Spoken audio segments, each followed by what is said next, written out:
saya sebutkan satu persatu. Ahlul Qaryah dari Cikarang Utara, hadir pula Rais Syuriah Majelis Wakil Cabang Nahdlatul Ulama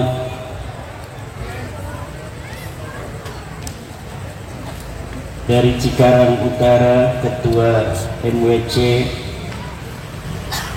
NU Cikarang Utara, Penasehat Laskar Sabilillah Provinsi Jawa Barat Kiai Haji Ihsanuddin Al-Badawi, Panglima Besar Laskar Sabilillah Wali Songo Jawa Barat As-Sayyid Tengku Mudaqari, Panglima Laskar Sabilillah Wali Songo Kabupaten Bekasi Ki Anom, Ketua Panitia Maulid Baginda Nabi besar Muhammad sallallahu alaihi wasallam Hari Santri Nasional Nahdlatul Ulama 2023, DKM Masjid Jami Al-Madani, para pengurus NU dari mulai tingkat MWC sampai ranting, penceramah kita dari Pemalang, Al-Mukarram, Al-Alim, Ad-Da'i Ilallah, Kiai Haji Fuad Al-Famalani, qori-qori kita, tim marawis kita, Ketua Ansor Kecamatan Cikarang Utara, Ketua Muslimat Cikarang Utara, warga Nahdliyin Cikarang Utara, santri dari Mbah Hashim Asy'ari, amin. Para ibu, para bapak, para hadirin ma'asyiral muslimin rahimakumullah. Malam hari ini adalah malam cinta kita kepada baginda Nabi.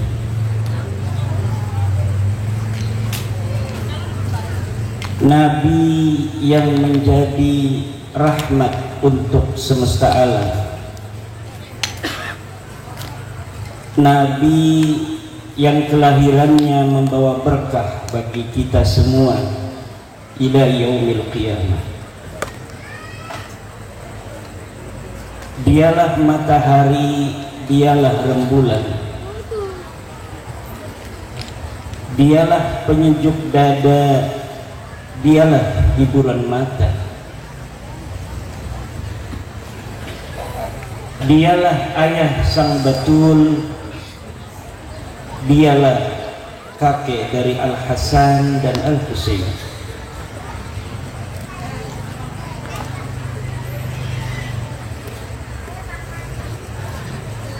Huwa iksiru wa ghali, huwa misbahus suduri. Malam hari ini kita terjemahkan cinta, mengharap di suatu hari kita bertemu dengan beliau dan kita diakui sebagai umat baginda Nabi.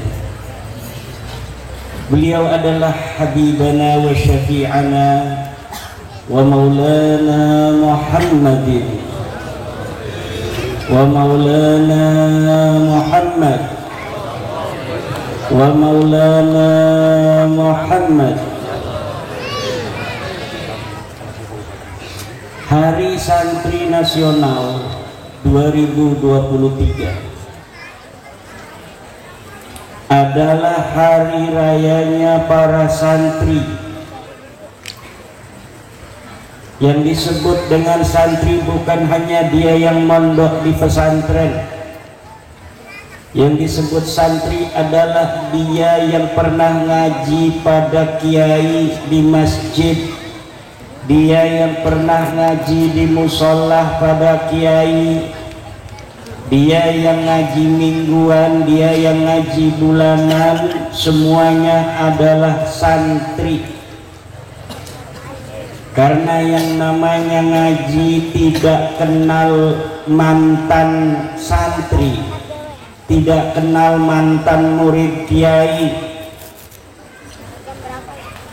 Dari mulai kita dilahirkan sampai nanti kita mati, kita wajib menuntut ilmunya Allah Subhanahu wa ta'ala. Talabul ilmi minal mahdi ilal lahdi. Mencari ilmu itu dari mulai kita berada di dalam bedongan sampai nanti kita berada di liang lahat. Kalau kita mati dalam keadaan menjadi santri, kita mati dalam keadaan syahid. Man mata fi talabil ilmi mata syahidan. Kalaulah malam hari ini yang kita sedang menuntut ilmu semua kita mati, maka kita matinya adalah mati syahid. Kalau kita mati syahid, kita masuk surga. Mau masuk surga, Bu? Mau masuk surga? Kalau malam hari ini kita mati dalam keadaan menuntut ilmu ini, kita akan mati syahid dan masuk surga. Amin. Bukan hanya masuk surga, tapi juga masuk koran. Nanti akan ada berita di koran acara Maulid Nabi besar Muhammad sekaligus Hari Santri Nasional di depan Masjid Al-Madani Cikarang. Semua jamaah tewas kecuali penceramah dari Kresek Tangerang. Amin.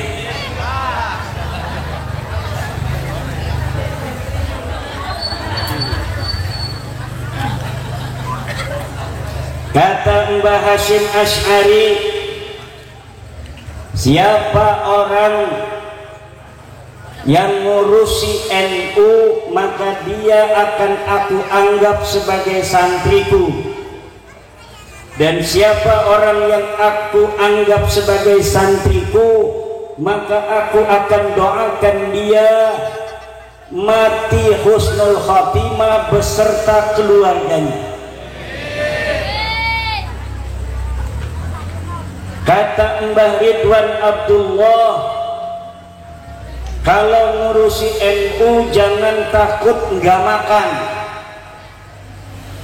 Kalau ngurusi NU jadi Banser, jadi Ansor, jadi MWC, jadi LBN, jadi Muslimat NU kurang makan, tagih padaku kalau aku masih hidup.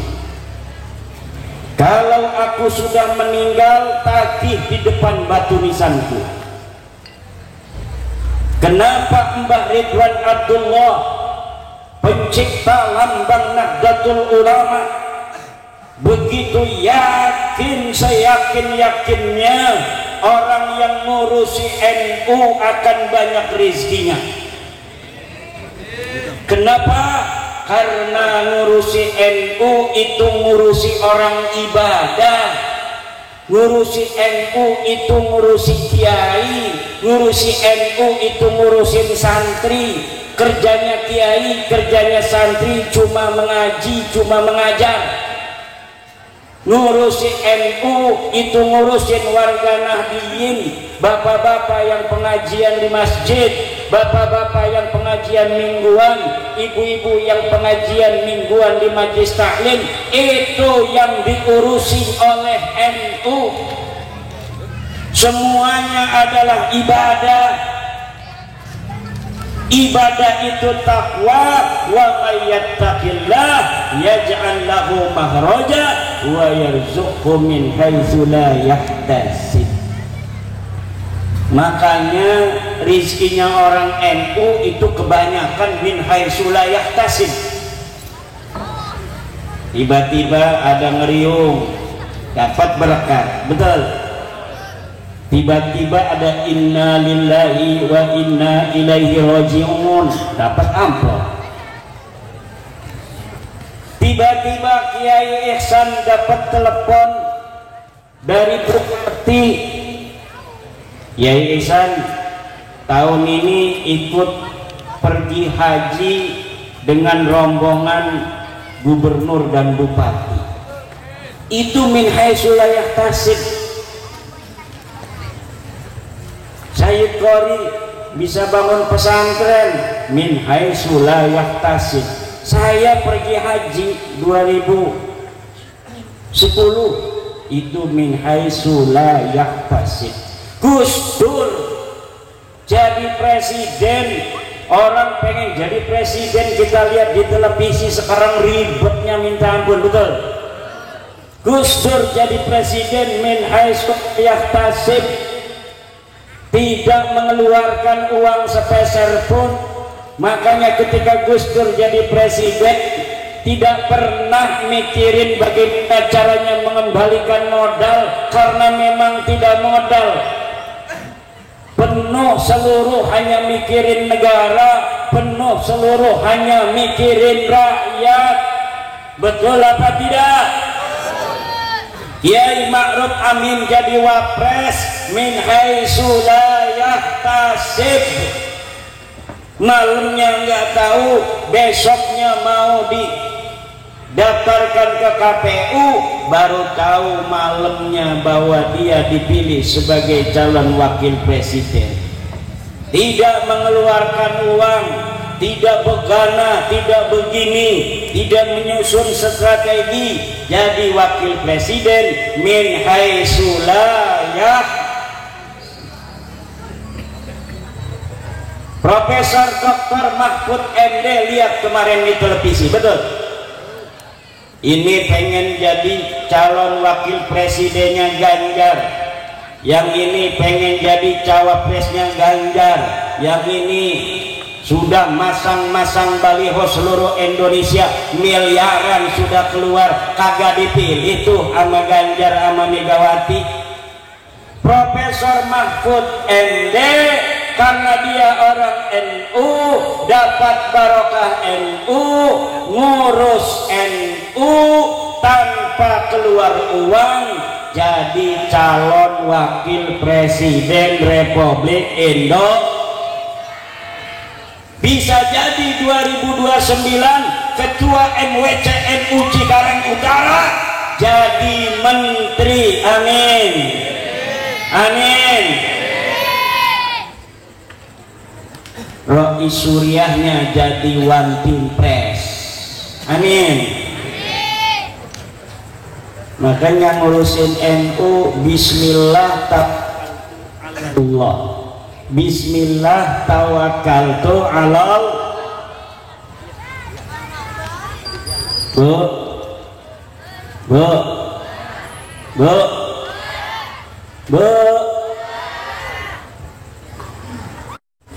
NU itu apa? Nahdlatul Ulama. Nahdlatul Ulama adalah organisasi pelembagaan ajaran-ajaran para wali songo yang menyebarkan agama Islam di Indonesia. Ini adalah wali songo. Yang menyebarkan agama Islam di Indonesia ini adalah Sunan Ampel, Maulana Malik Ibrahim, Sunan Bonang, Sunan Giri, Sunan Kudus, Sunan Derajat, Sunan Muria, Sunan Kalijogo, Sunan Gunung Jati, Sultan Maulana Hasanuddin, Syekh Bentong, Syekh Hasanuddin Karawang. Mereka lah orang-orang yang telah menyebarkan agama Islam di Indonesia, mulai dari Aceh, Medan, Pagaruyung, Palembang, Lampung, Banten, dari Banten ke Bekasi, dari Bekasi ke Kerawang, Kerawang ke Bandung, Bandung ke Sumedang, Sumedang Cirebon, Tegal, terus Semuanya diajarkan Islam dengan penuh cinta oleh siapa? Wali. Oleh siapa? Yang nyetak kiai-kiai di Indonesia Wali Songo apa Habib? Yang nyetak kiai-kiai di Indonesia Wali Songo apa Habib? Wali Songo, karena beliau-beliaulah yang pertama kali datang ke Indonesia dengan penuh cinta kasih menyebarkan agama Islam. Orang-orang dari raja diberi kehormatan sebagai raja, diberikan kehormatan sebagai pribumi. Wali Songo mendirikan kerajaan Islam di Demak. Yang jadi raja orang pribumi siapa namanya? Jimbun. Mang Jimbun jadi raja Demak. Raden Fathah Jimbun itu anak Prabu Brawijaya V. Wali Songo kalau dia mau jadi raja, Sunan Ampel, Maulana Malik Ibrahim, Sunan Bonang, Sunan Kudus, Sunan Gunung Jati bisa. Tapi tidak begitu saudara. Yang harus jadi raja adalah orang asli dari tanah Jawa. Diangkatlah Prabu Brawijaya Mang Jimbun ini menjadi raja Demak pertama. Dia punya istri, anaknya Sunan Ampel Raden Rahmat Id Rahmatullah. Punya anak perempuan namanya Nyai Ratu Purnama Sidi, dinikahkan dengan Sultan Maulana Hasanuddin Banten. Kemudian Sultan Maulana Hasanuddin Banten menyebarkan Islam di Banten, dibantu oleh ayahnya Sunan Gunung Jati Syarif Hidayatullah. Kalau Sunan Gunung Jati mau ke Banten lewatin mana?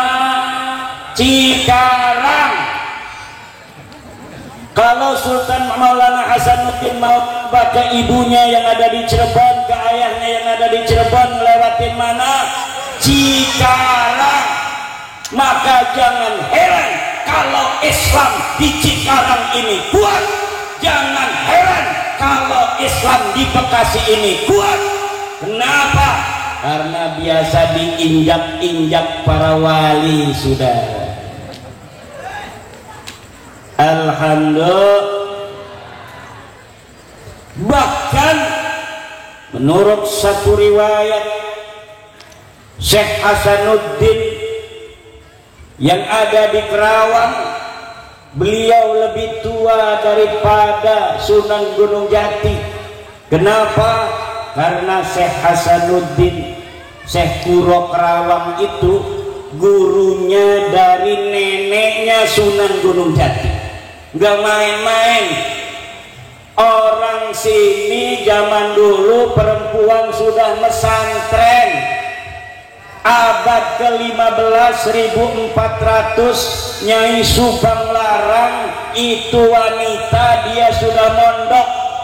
Maka saya nggak heran, saya punya pondok pesantren di Kresek Tangerang, santri 900, itu mungkin 200-nya orang Bekasi. Orang Cikarang banyak, orang Tambun banyak, orang Cibitung banyak, orang Kerawang banyak. Kenapa? Karena tradisi mondok pesantren orang Bekasi, orang Kerawang sejak abad ke-14 perempuannya pada mondok pesantren. Tidak heran pula kalau di Bekasi jiwa-jiwa perjuangan begitu terasa, jiwa-jiwa pahlawan begitu terasa. Bukan hanya pada perang kemerdekaan, kita kenal adanya puisi antara Kerawang dan Bekasi. Bergelimpangan para pejuang-pejuang Cikarang, para pejuang-pejuang Bekasi, pejuang-pejuang Karawang. Bukan hanya masa 1945 saudara, tapi sebelumnya ketika Sultan Agung Tirtayasa mau menyerbu kerajaan Sumedang yang dikuasai oleh Belanda, ingin menyelamatkan Sumedang dari cengkraman Belanda, Pangeran Arya Surya Diwangsa yang ditugaskan oleh Sultan Agung Tirtayasa memerdekakan Sumedang dari Belanda hanya membawa pasukan 300, tetapi ketika sudah sampai Sumedang pasukannya lebih dari 2000. Dari mana? Dari Kerawang dan Bekasi. Mereka semuanya warga Kerawang, warga Bekasi ikut perang bersama Sultan Agung Tirtayasa, pasukannya yang dipimpin oleh Raden Arya Surya Diwangsa bin Prabu Gesan Ulun Sumedang. Jangan macem-macem sama orang Bekasi, jangan macem-macem sama orang Cikarang. Ini kita kenal Cikarang cuma keramiknya doang. Cikarang, Bekasi bukan hanya terkenal keramik, saudara. Islamnya kuat, ajarannya ajaran Wali Songo. Karena ketika masa pergulatan peperangan, Wali Songo menghancurkan Portugis yang ada di Sunda Kelapa, pasukan Bekasi, pasukan Cirebon ikut bersama Fatahillah. Ketika Sultan Maulana Agung Tirtayasa menyerbu daerah-daerah yang harus melewati Cikarang Bekasi, orang Cikarang, orang Bekasi siap bersama pasukan Wali Songo untuk membela keagungan dan harga diri martabat Nusantara ini, saudara.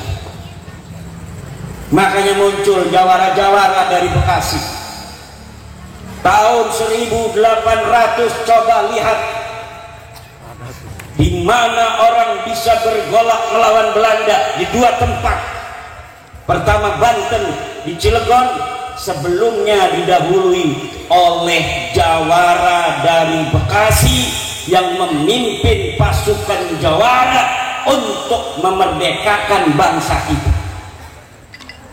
Tapi karena hanya sporadis, di Banten hanya sekelompok orang, ratusan orang melawan Belanda yang jumlahnya ribuan. Di Bekasi juga jawara-jawara paling ratusan, akhirnya gampang ditumpas. Kenapa? Karena konsep persatuan Indonesia pada saat itu belum terbentuk, saudara. Maka setiap pahlawan di daerah-daerah gampang dipatahkan. 1825 Pangeran Diponegoro, Kesatria Agung Tanah Jawa, menggelorakan perang melawan penjajah, dapat ditumpas oleh penjajah. Sultan Maulana Muhammad Nasruddin yang ingin memerdekakan Palembang waktu itu dari penjajah, di mana Raja Palembang adalah sepupunya dari Demak, kemudian tewas oleh musuh-musuh, saudara. Jiwa-jiwa perjuangan rakyat Bekasi di masa perang kemerdekaan, di masa para Wali Songo tidak boleh pudar. Apabila setiap daerah yang dulu muncul di daerah itu para pahlawan, akan mudah keluar pahlawan lagi dari daerah itu.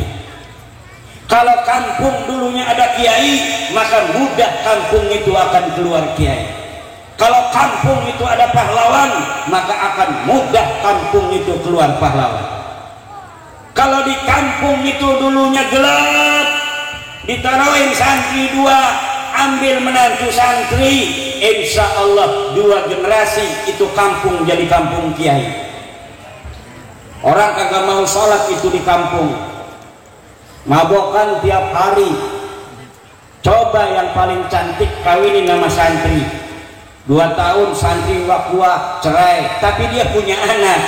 Anaknya ini nanti tunggu tunggu anaknya kawinin lagi tuh, muda biasanya karena dia anaknya santri, walaupun diurus sama juara, akhirnya karena ada nur dari santri yang dulu cerai nggak kuat itu sama mertuanya, bawanya golok melulu, kagak punya duit, tidur-tiduran, kucing jangan tidur melulu lu, padahal bukan nama menantu sama kucing, tapi menantu tersinggung akhirnya cerai, tapi dia sudah punya anak, lumayan anaknya santri, dia sudah terkena oleh sinaran kiai. Sinaran kiai itu adalah sinaran gurunya, sinaran gurunya, sinaran mata gurunya, sinaran mata gurunya, sinaran tabi'in, sinaran mata sahabat, sinaran mata Rasulullah Muhammad sallallahu alaihi wasallam.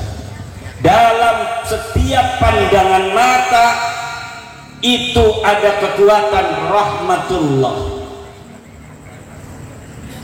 Makanya ada ulama, kalau ada kiai-kiai zaman dulu, saya baca di kitab, saya lupa kitabnya, ada ulama kalau ada kiai-kiai lagi ngobrol, kiai-kiai lagi ngopi, dia sengaja pengen dilihat oleh kiai. Kiai lagi apa kiai? Dia pengen dipandang. Lalu orang bertanya kepada dia, kamu kalau setiap ada kiai nyapa kiai walaupun kamu nggak kenal, kenapa? Karena Allah menitipkan rahmat dalam pandangan hamba-hambanya. Saya ingin bertemu dengan orang yang dalam pandangannya mengandung rahmat. Maka dalam setiap pandangan ulama, bisa jadi ulama itulah yang memberikan kelembutan hati kepada kita ketika kita dipandang olehnya. Kenapa bisa begitu? Karena kekuatan pandangan Rasulullah akan menembus sampai hari kiamat. Orang yang pernah duduk bersama Rasulullah itu siapa, Bu? Sahabat Nabi, istri Nabi. Kalau enggak istri Nabi, sahabat Nabi. Makanya kalau umpamanya kita mau ada hajat, kita wasilah jangan kepada Rasulullah saja, istrinya ini harus dibawa nama-namanya. Ini aqrabul ijabah, cepat sekali diijabah kalau kita hadarat liqada'il hajat. Kita menyebut nama Nabi sebelum sahabat, kita sebut nama istri-istri Nabi. Kenapa? Karena Nabi berjuang itu didampingi istri, betul tidak? Nabi bisa pakai pakaian mau ke masjid, pakaiannya nggak bau, itu karena siapa? Istri. Ketika Nabi dakwah pulang capek, yang nyiapin makanan minuman siapa? Istri. Makanya hadarat kepada istri-istrinya Rasulullah. Ila hadrati nabiyina wa habibina wa syafi'ina wa lana Muhammad wa ila jami'i azwajihi sallallahu alaihi wasallam. Panggil namanya satu-satu. Nabi Muhammad udah gedeg banget sama kita, jarang baca salawat, tapi ketika nama istrinya disebutkan, orang jarang sekali manggil istri saya, dia manggil istri saya. Maka Rasulullah, walaupun ada istrinya yang cerewet kan, istri-istri kita kalau cerewet jangan heran. Dulu juga wanita itu dari zaman Nabi Adam sampai sekarang, nanti sampai hari kiamat ya begitu. Bapak-bapak jangan melongo-melongo. Ini jadi bapak-bapak kumisnya daplang, suami baru ngomel sedikit aja dia ngomelnya lebih kencang. Itu laki-laki belum teruji. Laki-laki yang sudah ilmunya matang, udah sampai aras dia makrifatnya, kalau istri lagi ngomel dia pura-pura belon, insya Allah selamat dunia akhirat. Betul tidak Tengku? Betul. Ini pengen punya istri baru, nambah lagi, tapi sama istri tua masih marah kalau diomelin, nggak bakal lama tuh. Tapi kalau bisa diomelin istri, diem aja kayak patung peplongoan, itu insya Allah bisa masna wa sulasa wa ruba. Amin ya rabbal. Ini bapak-bapak nggak amin, ibu-ibu diam, bapak-bapak amin ya rabbal. Amin ya rabbal. Bu, mau masuk surga? Mau masuk surga? Saya tanya serius, mau masuk surga? Harus dapat ridho suami, mau ridho suami. Suaminya nggak ridho, kalau nggak diridoin menikah lagi. Ridho nggak kalau suaminya nikah lagi? Gak apa-apa, saya masuk neraka aja. Perempuan itu bapak-bapak, kalau dia lagi marahnya masalah cemburu, Allah kagak nyatet. Dia baca Quran ada ayat fankihu ma taba lakum, gak mau ayat ini mah, Allah gak marah. Kalau misalnya suaminya ngakalin istri pakai hadis, pakai dalil, gak mau saya pakai hadis itu, Allah Nabi nggak marah. Dengerin Bu, kenapa? Karena memang khuliqatil mar'atu kadzalika, begitulah wanita itu diciptakan. Wanita itu syarat masuk surganya hanya karena dia ridha berkhidmah kepada suaminya. Kalaulah dia masih marah-marah sama suami, nggak dicatat sama Allah juga. Jangan begitu, nanti ngelunjak semua ini istri-istri. Biarin, biar bapak-bapak paham. Betul tidak Bu? Setuju tidak nih saya ngomong begini? Bagus nggak kalau dijadiin menantu? Kagak mau. Jangan sembarangan, zaman sekarang nyari menantu. Sangat jarang laki-laki yang saleh itu. Kalau ini Tengku ngeduluin aja lagi. Kalau umpamanya ibu-ibu punya anak perempuan, sekali kita nikahkan ini anak kita dengan laki-laki, sampai kiamat DNA-nya akan ke bawah. Betul tidak? DNA dari cucu kita bukan ikut kepada suami kita, tapi DNA cucu kita dari anak perempuan kita akan ikut menantu laki-laki kita sampai hari kiamat. Understand? Kenapa? Karena Allah menitipkan kepada diri kita laki-laki DNA-nya Nabi Adam. Jadi dari kita ini ada DNA bapak kita nempel di kita, ada DNA kakek kita nempel di kita, ada DNA-nya buyut kita yang laki-laki nempel. Jadi garis lurus kita dari mulai kita sampai Nabi Adam itu ada di badan kita. Ada juga di samping sininya garis seluruh daripada gen leluhur kita dari perempuan laki-laki, jigjar. Ini kita punya ayah, ayah punya ibu, ibu punya ayah, ayah punya ibu, ibu punya ayah. Semuanya ada di dalam diri kita. Jadi kalau kita mau tahu ada anak hilang di kali Citarum, dia ditaruh di bentang, terus kita ambil ini bayi masih hidup, kita pengen tahu dia ini keturunan siapa. Ini bayi ganteng banget, apakah keturunan orang Cikarang, apa keturunan orang Belanda, apa keturunan orang Arab, apa keturunan orang Afrika, ini dengan diambil ludahnya saja sudah ketahuan dia orang Belanda bukan, dia orang Indonesia asli bukan, dia orang Arab bukan.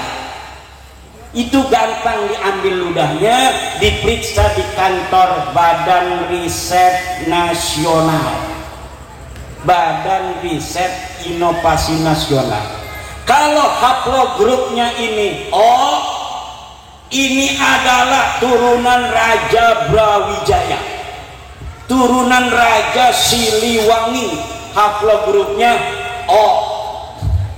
Kalau dia hasil tes DNA J1, maka berarti ini turunan Nabi Ibrahim, turunan orang Arab, turunan Sayyidina Abi Thalib, turunan Sayyidina Ali, turunan Sayyidina Husain. Itu haplogrupnya, hasilnya J1. Kalau dia bukan orang Arab, orang Sumeria, haplogrupnya J0. Kalau dia orang Kaukasus, orang-orang Kaukasus, Armenia, Rusia, Ya'juj Ma'juj di sana tuh, maka hasil haplogrupnya G.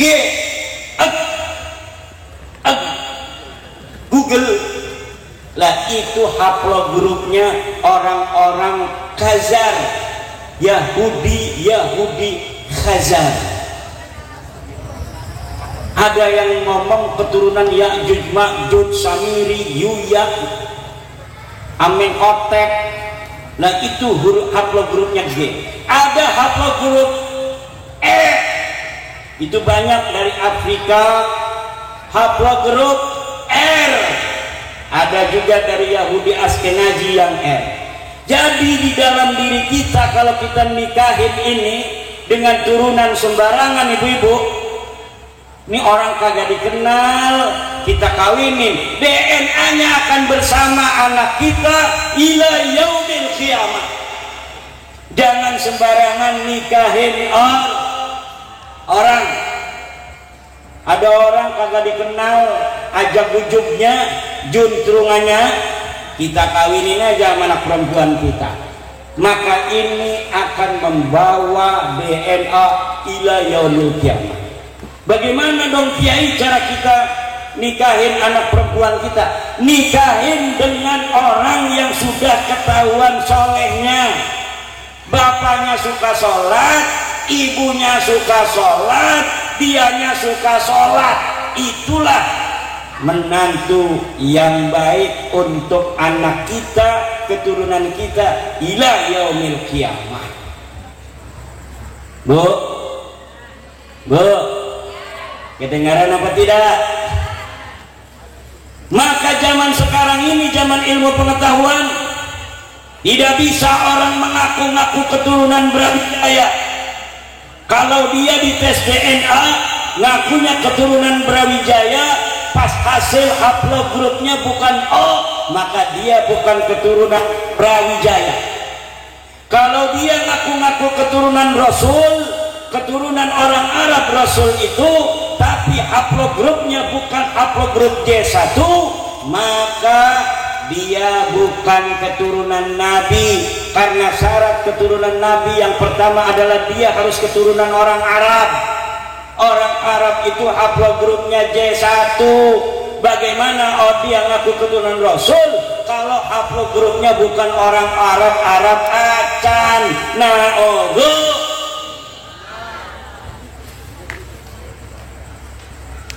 DNA Nabi kemana? DNA dia kemana? Orang ngaku zaman sekarang sebagai keturunan siapapun bisa untuk dibuktikan dengan dua hal.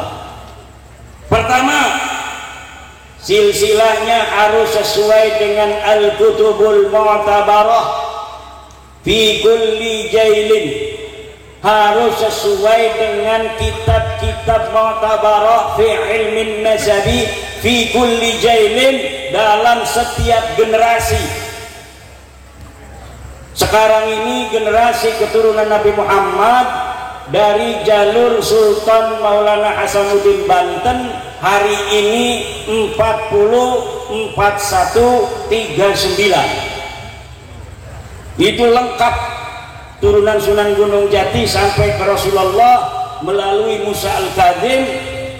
Hari ini yang ada itu urutannya yang ke-41 4039. Dari Sunan Giri melalui jalur Syekh Abdul Qadir Jailani juga sama. Hari ini yang ada hidup di dunia ini keturunan Rasulullah dari jalur Sunan Giri yang ke-39, yang ke-40, yang ke-41. Ada juga beberapa yang masih 38, 37 tapi jarang sekali. Kalau sudah kita ketemu susunan nasabnya, misalnya 40 susunan nasab sampai Rasulullah, kita teliti dari mulai Rasulullah. Rasulullah benar tidak punya anak namanya Fatimah. Oh betul, karena Rasulullah bersabda dalam hadis, "Lau anna Fatimah binta Muhammadin sarakat laqata'tu yadaha." Ada lafaz binta Muhammad. Lau kanat Fatimatu binta Muhammadin, lau anna Fatimata binta Muhammadin sarakat. Ada dalilnya. Betul enggak Sayyidatuna Fatimah punya anak namanya Sayyidina Husain? Ada di dalam hadis-hadis. Betul tidak Sayyidina Husain punya anak namanya Ali Zainal Abidin? Ada di dalam hadis Tirmidzi. Betul enggak Ali Zainal Abidin punya anak namanya Muhammad Al-Baqir? Ada di dalam Sunan Tirmidzi, belum butuh kitab nasab. Betul enggak Muhammad Al-Baqir ini punya anak namanya Ja'far Shadiq? Ada di dalam kitab-kitab hadis. Ja'far Shadiq punya anak Ali Al-Uraidi, masih di kitab hadis masih ada. Ali Al-Uraidi punya anak namanya Muhammad An-Naqid, ini membutuhkan kitab nasab. Kita lihat Ali Al-Uraidi ini tahun berapa dia hidup. Oh ini dia hidup abad ketiga, maka harus dicari kitab-kitab nasab yang ditulis pada abad ketiga. Kita lihat betul tidak Muhammad An-Naqid punya anak namanya Ali Al-Uraidi. Ja'far Shadiq punya anak namanya Ali Al-Uraidi. Ali Al-Uraidi punya anak namanya Muhammad An-Naqid. Kita lihat di kitab abad itu. Kemudian Muhammad An-Naqid punya anak namanya Isa Ar-Rumi. Kita lihat di kitab yang menerangkan tentang itu yang ada pada zamannya Isa Ar-Rumi itu hidup. Isa Ar-Rumi punya anak namanya Ahmad bin Isa. Ahmad bin Isa itu wafat 345 Hijriah, abad ke-4 Hijriah. Kita lihat di dalam kitab Siri Silsilatil Alawiyah, kita lihat di abad ke-5 kitab Al-Ubaidili namanya Ta'dibul Ansar. Kita lihat kitab abad ke-5 Al-Majdi karya Al-Umari. Kita lihat kitab Al-Muntaqilatut Talibiyah karya Tabatabai. Di situ tidak ada namanya Ahmad punya anak namanya Ubaidullah. Ternyata setelah saya teliti dari orang-orang yang mengaku keturunan Nabi dari jalur Ubaidillah, ternyata terputus dan tertolak oleh kitab-kitab nasab yang ada pada abad ke-5, abad ke-6, abad ke-7, abad ke-8, abad ke-9. Baru di abad 10 ada kitab nasab namanya Tuhfatut Talib yang mencatat. Sementara kitab sebelumnya nasab tidak ada. Lalu dari mana Tuhfatut Talib ini bisa mencatat nasabnya Ubaidillah sebagai anak Ahmad? Ternyata dari kitab kalangan mereka sendiri, kalangan Ba'alawi, yang namanya kitab Al-Burqatul Musyiqah karya Habib Ali As-Sakran yang dikarang 895 Hijriah abad ke-9. Nulis sendiri, tidak ada referensi sebelumnya. Jadi kita ngaku anaknya Sultan Hasanuddin. Sultan Hasanuddin misalnya anak laki-lakinya Maulana Yusuf, Pangeran Arya Jepara. Kemudian kita sisipin Maulana Hasanuddin punya anak tambah satu lagi namanya Sudarmono. Sudarmono bin Maulana Hasanuddin. Maulana Hasanuddinnya adanya di abad 16, pengakuannya di 2023. Hari ini orang banyak yang gak percaya, tapi dia bikin suatu kitab, nanti 500 tahun lagi kitabnya ditemukan orang. Ketika kitab ini 500 tahun lagi ditemukan orang, maka kitab ini jadi manuskrip, dianggap bahwa kitab ini benar. Tetapi orang yang mau meneliti tidaklah cukup dia dengan satu kitab, dia akan periksa kitab-kitab sebelumnya. Benar enggak itu Sultan Maulana Hasanuddin punya anak namanya Sudarmono? Sudarmono sebagai anak Maulana Hasanuddin tercatat tidak di abad 16 Masehi, tidak. Tercatat tidak di abad 17, tidak. Abad 18, tidak. Abad 19, tidak. Abad 20, tidak.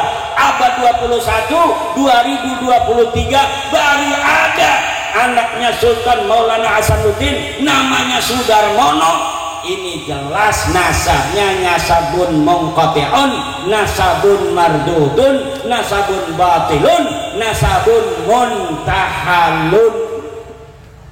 Nasabnya dapat ngerampok. Ini ibu dan bapak hadirin ma'asyiral muslimin rahimakumullah. Ya Allah, udah 1:30. Karena cintanya kita pada baginda Nabi, kita nggak kerasa sampai 1:30. Ibu-ibu, bapak-bapak, saya nggak bakal lama-lama lagi, karena kita selain untuk mencintai Rasul, Rasul juga sangat cinta kepada kita kalau kita tidaklah ketinggalan sholat subuh. Betul?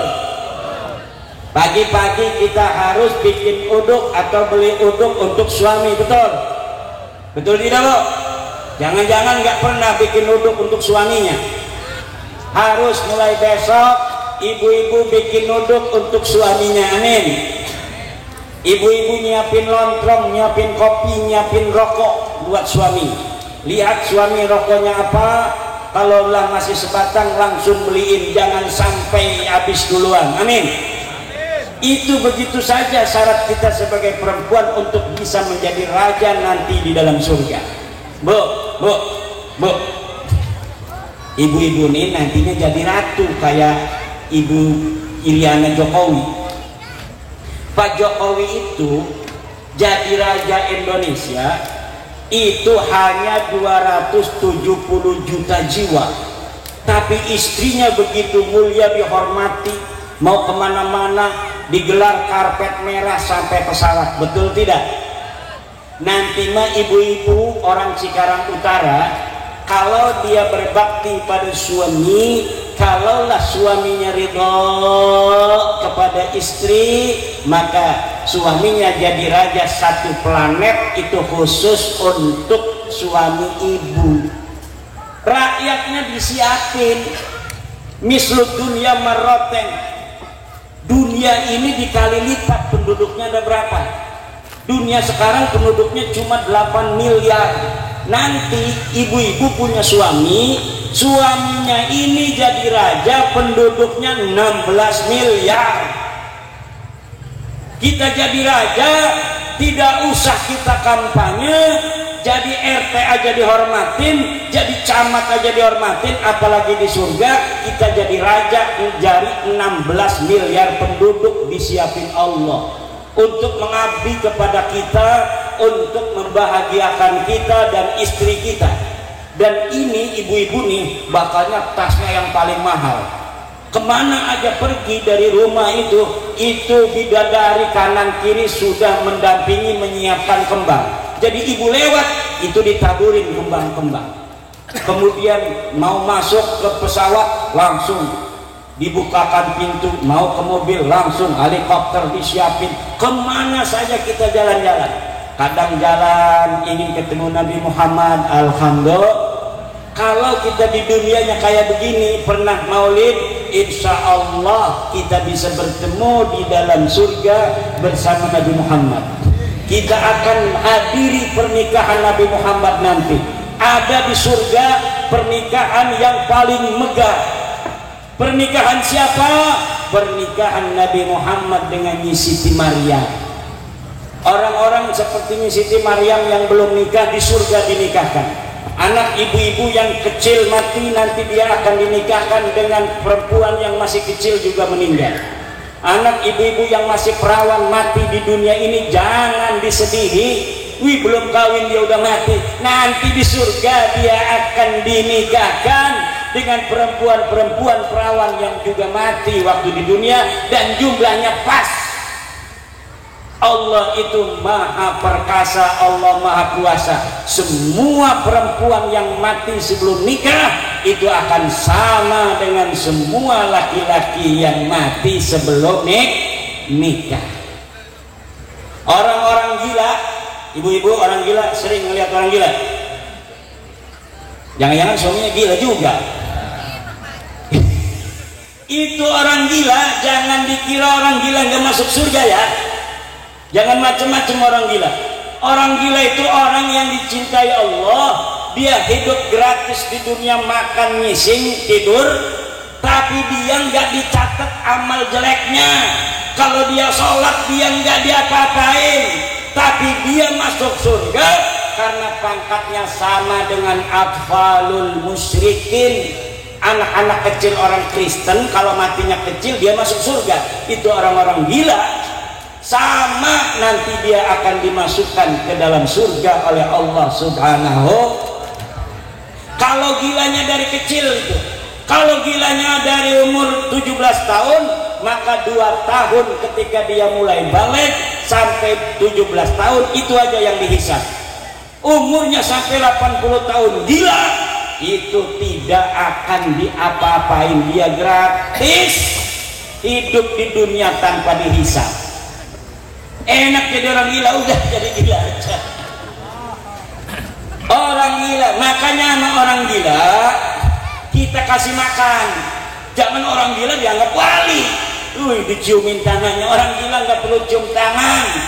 Lah orang gila kok dicium tangan. Katanya wali majdub. Wali majdub nggak ada yang tahu. Yang jelas gila dia. Dan orang gila harus dicintai. Jangan orang gila ngobrolin, di YouTubein, yang menang presiden siapa? Prabowo. Taunya kalah. Betul tidak? Coba lihat 2019 orang gila banyak ditanyain, katanya wali, ditanyain ke orang gila. Ya orang gila kan bisa ngomong.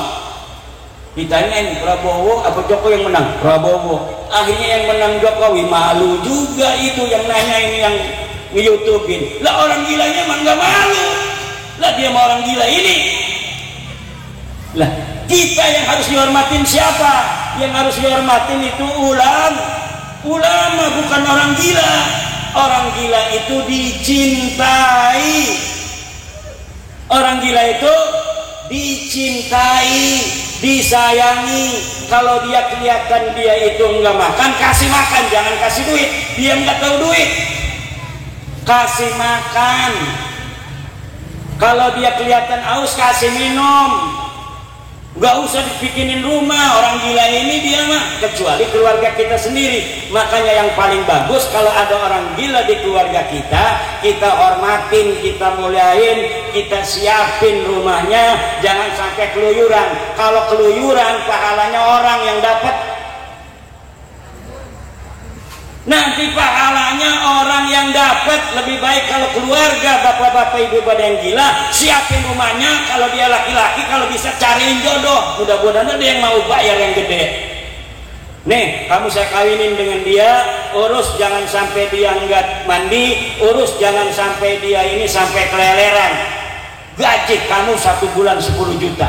Ini yang akan masuk surga. Yang pertama kali akan diberi syafaat mungkin oleh orang yang gila itu, karena tidak ada sesuatu yang gratis yang kita lakukan di alam dunia. Udah ada orang gila jangan dianggap wali. Karena wali itu tidak ada yang tahu kecuali Allah. Majdub itu majdub, bukan majdub itu orang yang gila, bukan. Majdub itu begini, orang yang harusnya dia menapaki jalan kewalian dengan ahwal, dengan amal zahiriyah, akhirnya karena dia murad bukan murid. Kalau murid kita pengen diaku sebagai kekasih Allah, kita banyak wirid, kita banyak baca selawat, kita tahajud 100 kali, ingin diaku oleh Allah sebagai kekasih Allah. Ada murad, orang yang diinginkan Allah, orang yang amalnya kurang, tidak memenuhi syarat, lalu Allah tarik untuk jadi kekasihnya, dan yang tahu itu hanya Allah. Yang jelas kekasih Allah itu satu, tidak meninggalkan sholat, dua, tidak meninggalkan puasa. Kalau zahirnya dia itu meninggalkan sholat, meninggalkan puasa, nggak usah dianggap wali. Udah jelas dia orang fasik, udah jelas dia bukan orang soleh, tinggalin aja. Kalau dia gila, kasih makan, kasih minum, jangan sampai dihina. Karena bisa jadi dia kekasih Allah, karena kita tidak pernah tahu siapa sebenarnya kekasih Allah.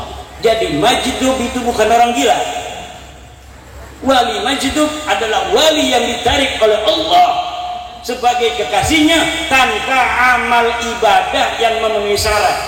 Harusnya 100 poin baru jadi wali, dia baru 7 poin, ditarik oleh Allah, akhirnya jadi kekasihnya walaupun poinnya baru 7, karena dia bukan murid tapi murad. Nah ini zaman sekarang ulama yang soleh, ganteng kayak Kiai Ihsan, ngajarnya hikam, salaman biasa aja. Ini ada orang gila salamannya bolak-balik. Lah orang gila ini nggak pernah tahu dihormatin orang, dia melongo aja dia. Tapi kalau orang yang soleh, dia di dalam hatinya dia ada malu. Ya Allah, dia menyangka baik kepadaku, maka penuhilah persangkaannya itu. Kalau dia berbuat itu, menghormatiku karena mengharap kasih sayangmu, berilah dia kasih sayangmu. Kalau dia menghormatiku karena husnudzan kepadaku, kebaikanku, dia ingin terkabul hajat, kabulkanlah hajatnya. Ini kalau orang waras, dia punya perasaan begitu. Tapi orang gila kagak.